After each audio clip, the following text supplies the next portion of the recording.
Ignition sequence start. 3, 2, 1. Range is hot. Lock and load. It's time for the Gun Rack with your hosts, Joey and Drew.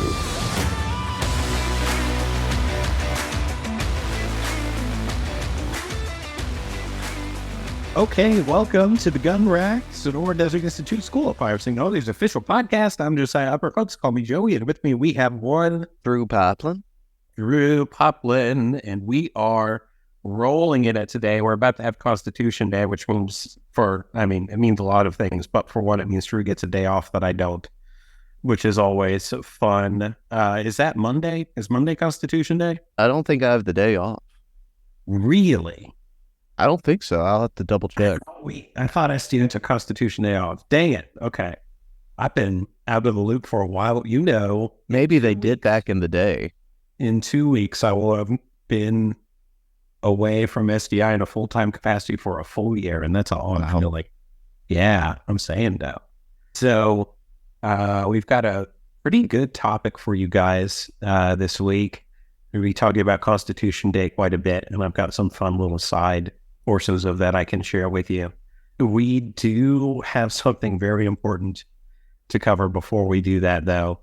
How often do you think about the Roman Empire? Are you asking me?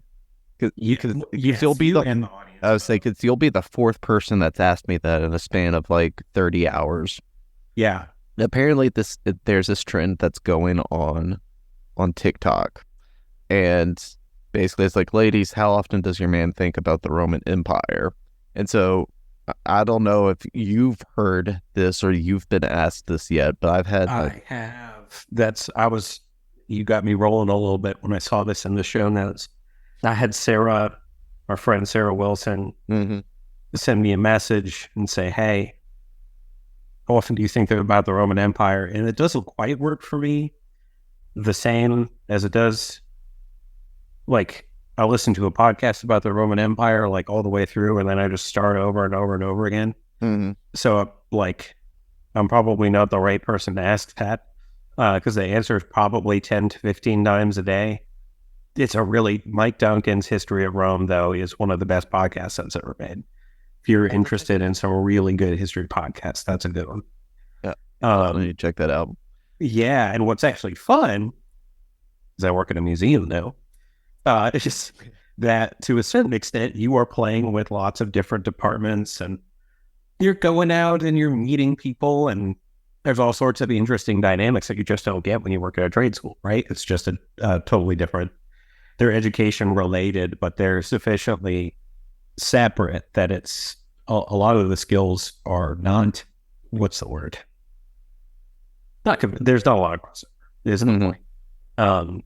And so I've been listening to a bunch of like Flavian Roman Empire podcast episodes, trying to glean some insight onto how to navigate the situations I occasionally find myself in here, which is like, it didn't occur to me, like I did it on purpose, but it didn't occur to me that was a weird thing to do until I had someone text me and say, how often do you think about the Roman Empire? And I was like, oh no, I'm a little too into the Roman Empire, aren't I? How often do you think about the Roman Empire? Probably about once a week. Once a week? Yeah, doing this series on the Southern battles of the American Revolution, my thought process is sort of shifted more to that time period. But I'd say once a week is a pretty good estimate. Yeah, but it's weird because there's so many aspects of the Roman Empire that are still relevant today. So it's kind of hard not to think about it. You got the aqueducts. We do. I don't understand how people back then figured out plumbing, how they figured out making a concrete mix that is better than anything we have today. Like, we don't know how to make the concrete they made, and it would repair itself. That's wild. So it's not even just necessarily military history of Rome. No, that's actually, in a lot of ways, that's the least interesting part. For sure. And it by itself is compelling, but there was so much you can learn from the classics, and if you don't think about the Roman Empire, maybe consider thinking about the Roman Empire just a little bit. Yep. Just a little bit today. But, if you're listening to this on Sunday, you should be thinking about the Constitution of America. Yeah, darn right you should. Forget Rome. Yeah. It's the one day a year you don't get to think about Rome. Rome machine broke. And the guy that fixed it won't be until Monday. So Constitution Day here in the United States is, of course, a day that we mark and celebrate the signing of the United States Constitution. Many years ago now, I think it was 4 full years ago, just baffling to think about. We did a podcast episode where we recorded the entirety of the Constitution in one take. It is definitely very early Joey recording. It's not high quality, and doing it again and not worrying about the one take is something that maybe we should do at some point. Mm-hmm. We also have all of the amendments in a separate episode, and the Constitution is can I just jump into some? Am I going to be go bulldozing here? Okay. The Constitution is the second primary governing document, of something resembling a central government here in the United States. The first one is the Articles of Confederation, or are the Articles of Confederation, I suppose. And the trick with the Articles of Confederation is that they were very compelling ideologically pursuant to the state's wishes when they decided to declare independence from Great Britain. Each of these states was operating as a semi-sovereign unit, many of which had their own currency, and that's we basically, when you think of a European confederation, you have a bunch of countries that are operating occasionally in conjunction, but frequently at loggerheads with one another. The best comparison I can think of is the German, all of the states that came to comprise Germany before they also like Bavaria and stuff. They were the Holy Roman Empire. Yeah. Right in that space is what we were looking at. So what that means essentially is that you have all these states that have a fair amount of power, and you have a central government that has almost literally none. And while some people might be excited about that, that's not really the side of thing I'm trying to dive into. But there are, just from a logistical standpoint, I won't go into political opining, just so we don't fall off the trail here.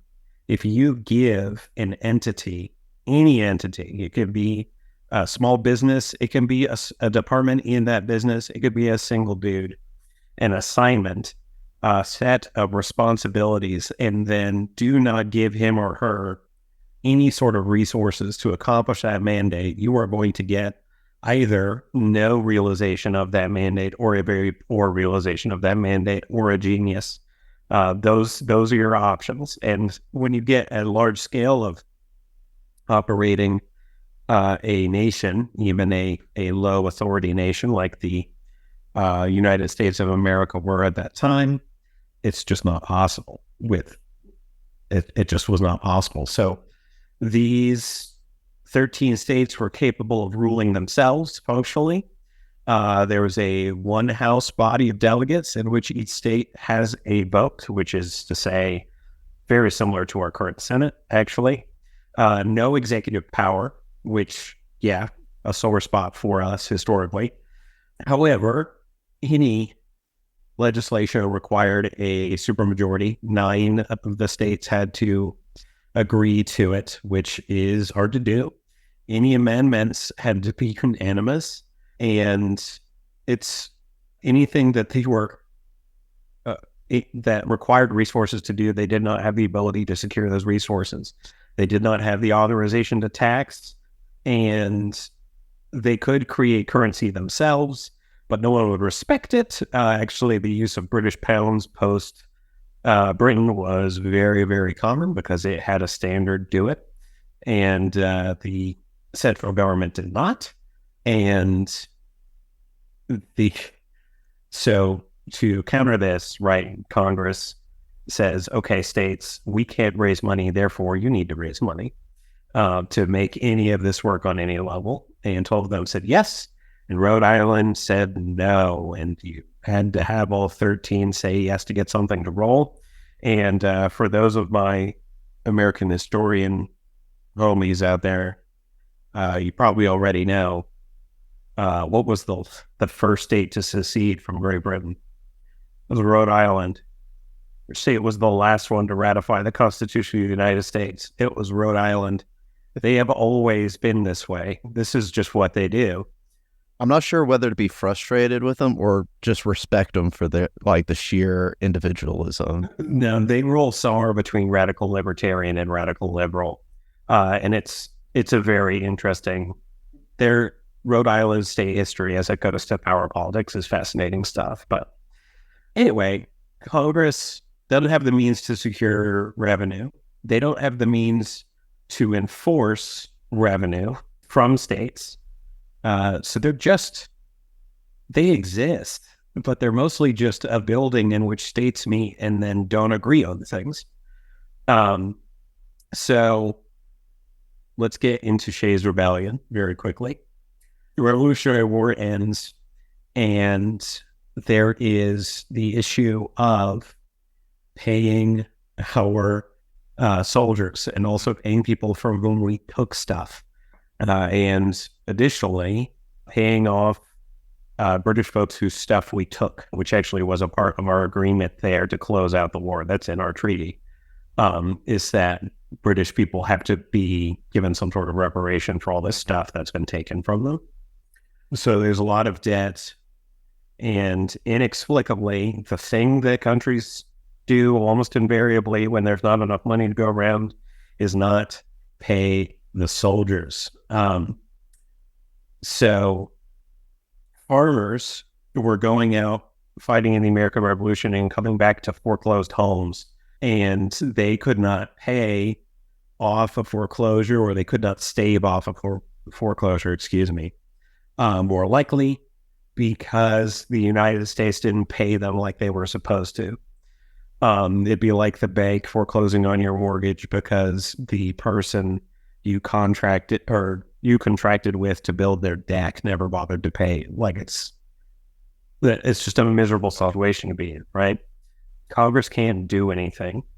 Massachusetts doesn't do anything. And in fact, John Hancock goes into hiding briefly, just so that his hands aren't dirtied with the political smudge that he knows is coming this way. Well, he needed those hands to write his signature that big. He needed to do that. That showed a lot of foresight. Absolutely, he did. So Daniel Shays organizes a force of approximately 1,200 to attack a federal arsenal in Springfield, Massachusetts in 1787. They were unsuccessful, but they were not unsuccessful because of anything that the central government did, which was concerning.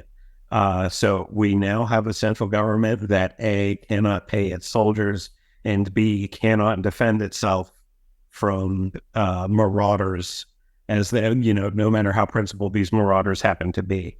Mm-hmm. And once you have that, I think it's fair to recognize that this is just not an effective agreement that everyone has signed on to. Sure. So that's our preface. There was a meeting in Annapolis, Maryland, to try to take care of this. That was unsuccessful, and afterwards, Congress decided to meet in Philadelphia. Yeah, so we finally get to the summer of 1787, and this band of delegates, they meet in Philadelphia to discuss revisions initially to the Articles of Confederation.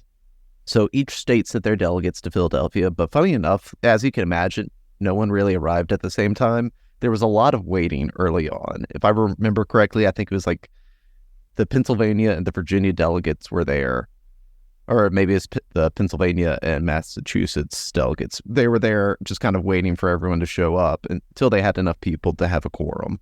Once enough people arrived, one of the first items of business was, okay, well, who's going to lead these proceedings? Well, why not the man in uniform? Why not George Washington?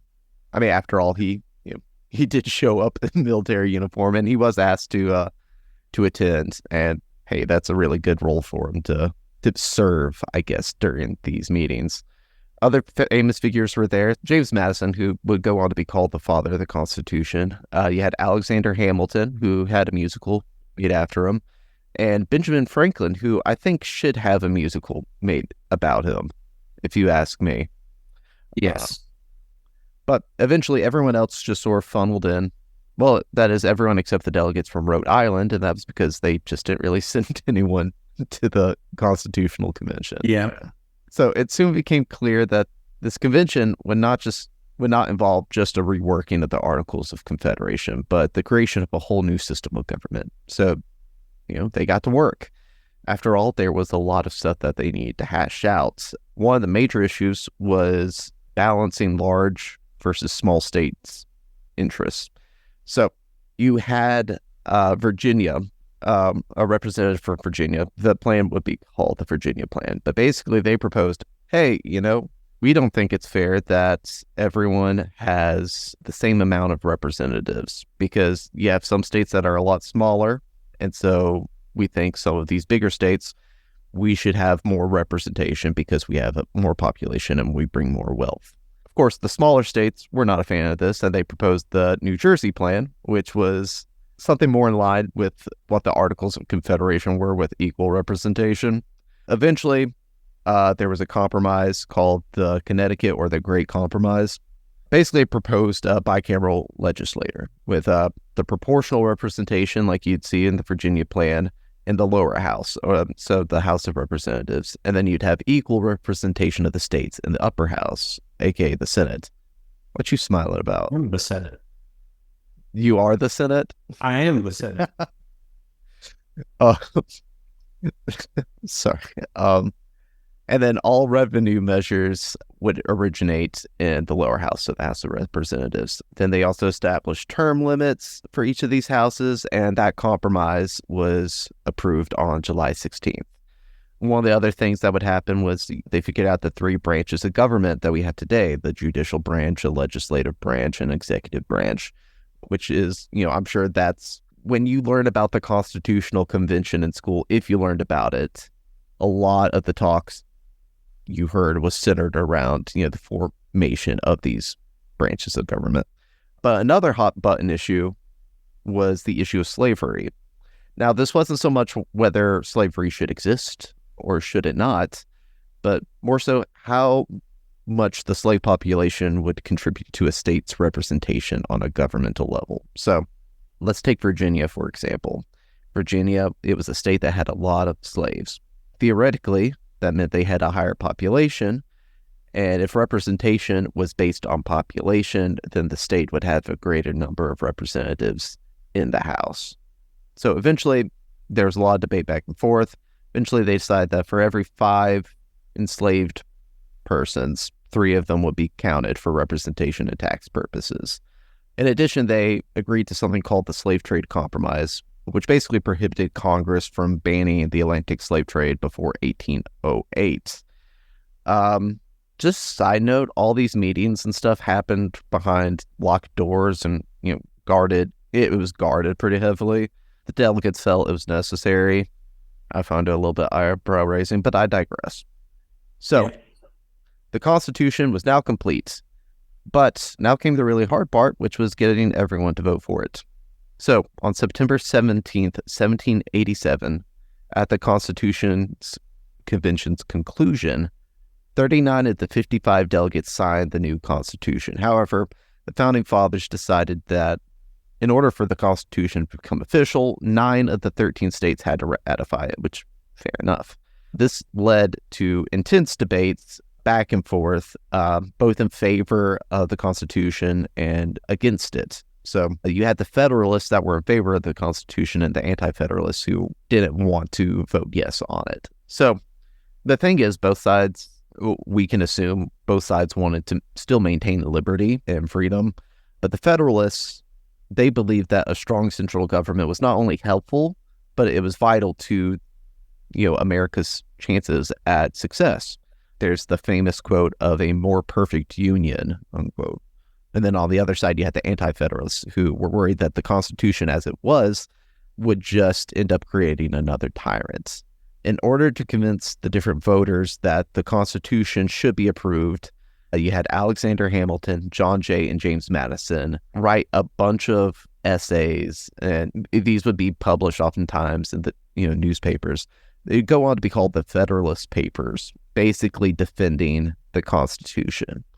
Ultimately, this would work. However, the Anti-Federalists still had one more concern, and their fear was that without a Bill of Rights in place, that the rights of the individual would be trampled upon. So, Federalists were essentially like, yeah, that's fair enough. We totally get that. You approve this Constitution, and when the new Congress meets, a Bill of Rights will be one of the first things that we'll address. And that was good enough for them. So the Bill of Rights would be proposed in 1789.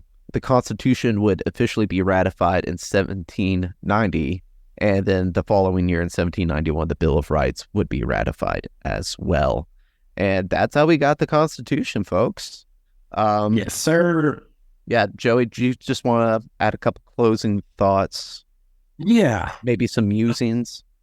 Yeah, so I'll give you a very brief one. The Constitution is not a perfect document, and I know that's an unpleasant thing to say, but as long as the 3/5 compromise was ever buried in it, I think it's a pretty easy argument to make. But what it did do was create the framework for a government that does have effective checks and balances and a way to right wrongs that it would inevitably create, as partially as a product of their time period and partially as a product of the men that were in that room.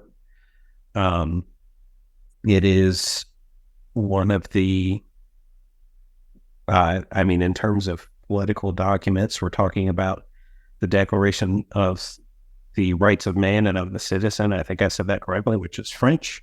We're talking about the Magna Carta, which is English and very, very, very old now.